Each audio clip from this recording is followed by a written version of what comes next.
നിങ്ങളുടെ ഇഷ്ട പരമ്പരകൾ എക്സ്ക്ലൂസീവായി സൺ നെക്സ്റ്റ് ആപ്പിലൂടെ തികച്ചും ഫ്രീ ആയി. ഇപ്പോഴേ ആപ്പ് ഡൗൺലോഡ് ചെയ്യൂ.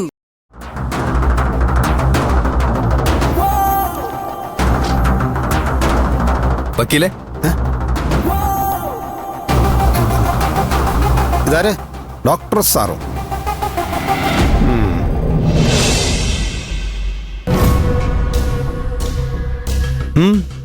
എന്താണാവോ ഈ പാവപ്പെട്ടന്റെ വീട്ടിലേക്കൊക്കെ വന്നത്? അല്ല, വക്കീൽ ഇപ്പോഴും എന്നോട് നല്ല ദേഷ്യത്തിലാണെന്ന് തോന്നുന്നു. കഴിഞ്ഞവണ നീ നിന്റെ കൂട്ടുകാരെ എന്നോട് പെരുമാറേനെ ഞാൻ നിന്നെ കെട്ടിപ്പിടിച്ച് നോക്കാം. എന്താ കാര്യം എന്ന് പറഞ്ഞിട്ട് വേഗം പോവാൻ നോക്ക്. മഹിമ വക്കീലിന് ഇഷ്ടമാണെന്ന് എന്നോട് പറഞ്ഞു.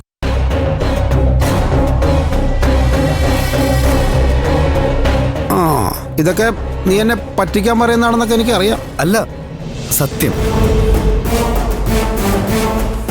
അവള് വക്കീലിനോട് സംസാരിക്കുമ്പോ വേണമെങ്കിൽ ഒന്ന് ശ്രദ്ധിച്ചു നോക്കോ. അല്ല, നീ എന്തിനാ ഇതൊക്കെ എന്നോടൊന്നും പറയണേ? അല്ല, വക്കീല് മണ്ടത്തരമൊന്നും കാണിച്ച് എല്ലാം കുളവാക്കാതിരിക്കാൻ. മഹിമയ്ക്ക് നിലപാട് മാറ്റാതെ ഉറച്ചു നിൽക്കുന്ന ആണുങ്ങളെ ഇഷ്ടം. വക്കീല് ഒരിക്കലും നിലപാട് മാറ്റില്ലെന്നാ മഹിമയുടെ വിശ്വാസം. മഹിമ ഇഷ്ടം പറയുന്നതിന് മുമ്പ് വക്കീലിന്റെ സ്വഭാവം എന്തായാലും ഒന്ന് ടെസ്റ്റ് ചെയ്യും.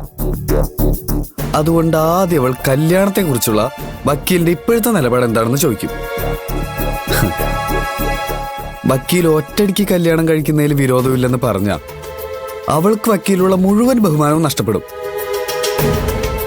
അതുകൊണ്ട് വക്കീലൊന്ന് വെയിറ്റ് ഇട്ട് നിന്നാ മതി. പഴയ നിലപാട് വീണ്ടും ആവർത്തിച്ച അവളുടെ മുമ്പില് വക്കീലിന്റെ വില വീണ്ടും കൂടും. പിന്നെ അവള് തന്നെ പുറകെ നടന്ന് വക്കീലിന് ഇഷ്ടമാണെന്നും പറയും. നീ വന്ന് ഇക്കാര്യം പറഞ്ഞില്ലായിരുന്നെങ്കിലേ അവൾ കല്യാണക്കാരൻ ചോദിക്കുമ്പോൾ ഞാൻ നിലപാട് മാറ്റിയെന്ന് പറഞ്ഞേനെ. അതോടെ അവളുടെ മുമ്പിൽ ഞാൻ തരന്നഴന്ന് പോയേനെ. Thank you. താങ്ക്സ് ഒന്നും വേണ്ട വക്കീലെ. കഴിഞ്ഞ തവണ ഞാൻ വക്കീലിനോട് കുറച്ച് മോശമായിട്ട് പെരുമാറി. അതൊന്നും സാരമില്ല. ഇത് അതിനുള്ള പ്രായച്ചിത്തമായി കരുതി എന്നോട് ക്ഷമിച്ചാൽ മാത്രം. എന്നാ ഞാൻ ഇറങ്ങട്ടെ.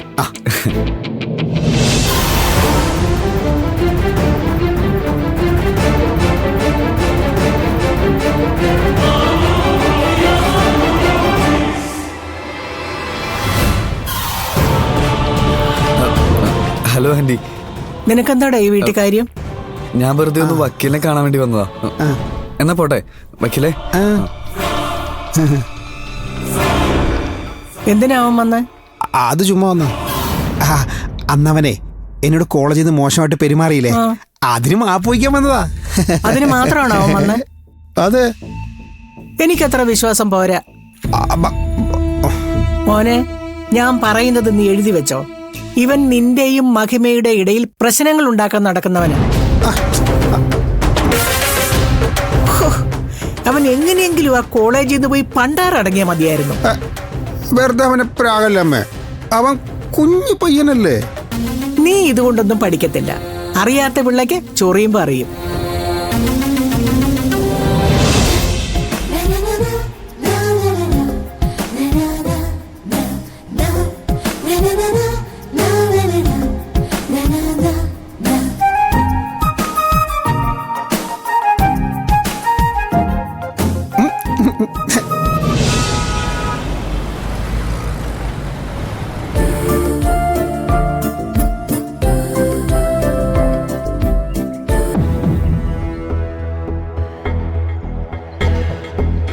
എനിക്ക് ക്ലാസ്സിൽ കയറാൻ സമയം. എന്നാ ഞാൻ പോട്ടെ. ശരി. മഹിമേ,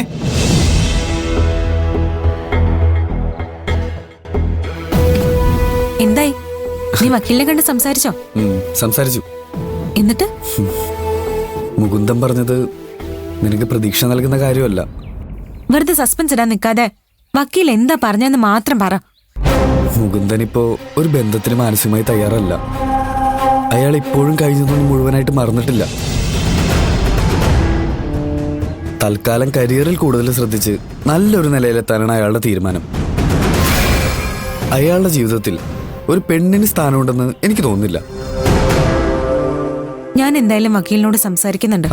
അല്ല, അത് വേണോ? വെറുതെ നാണക്കേടാവും. അയാൾ ഉറപ്പായി നിന്നെ നിരസിക്കും. എന്ന് നീയല്ലേ പറയുന്നേ? എന്നോട് മുകുന്ദൻ തന്നെയാ പറഞ്ഞത്. വക്കീൽ എന്നോട് നേരിട്ട് പറയട്ടെ, അപ്പൊ ഞാൻ വിശ്വസിക്കാം. നിനക്ക് എന്നെ വിശ്വാസമില്ലേ? ഇല്ല. എന്നോടുള്ള നിന്റെ പെരുമാറ്റത്തിൽ പല സമയത്തും എനിക്ക് സംശയം തോന്നിയിട്ടുണ്ട്. പിന്നെ അന്യനാട്ടിൽ നിന്ന് വന്ന ഒരാളെന്ന അയവ് നിനക്ക് ഞാൻ തന്നിട്ടുണ്ട്. എന്നെ ഇത്രയ്ക്ക് വിശ്വാസമില്ലെങ്കിൽ പിന്നെ എന്തിനാ നീ എന്നെ മുകുന്ദനെ കാണാൻ അയച്ചത്? നിന്നെ പരീക്ഷിക്കാൻ.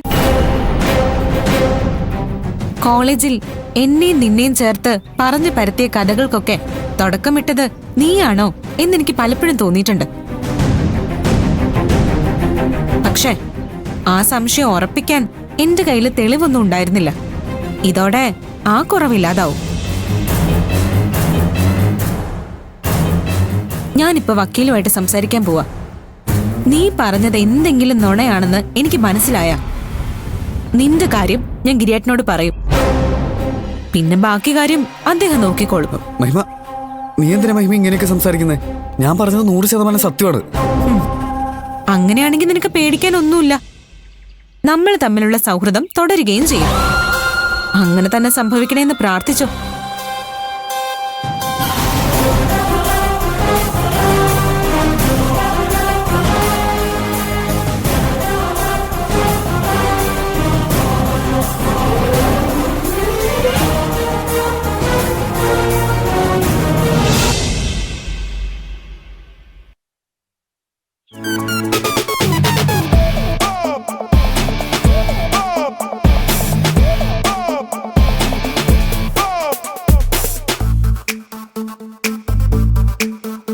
ഗിരിയേട്ടാ,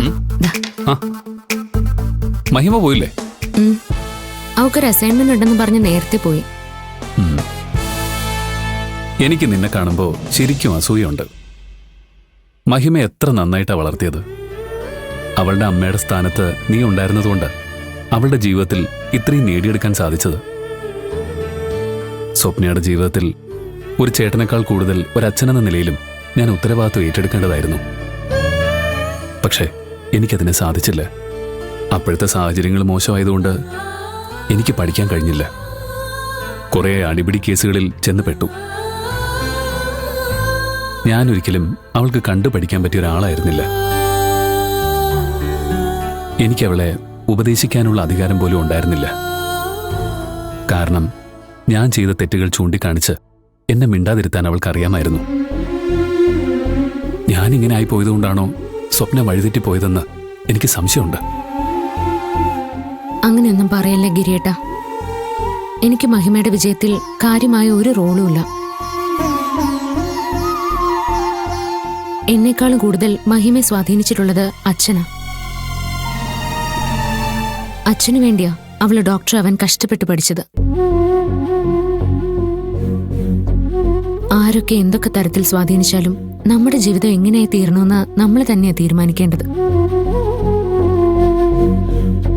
മഹിമ ജയിച്ചു കാണിച്ചതിന് എനിക്കോ സ്വപ്ന പരീക്ഷയ്ക്ക് തോൽക്കുന്നതിന് ഗിരിയേട്ടനോ ഒരു പരിധിവരെ ഒന്നും ചെയ്യാൻ പറ്റില്ല.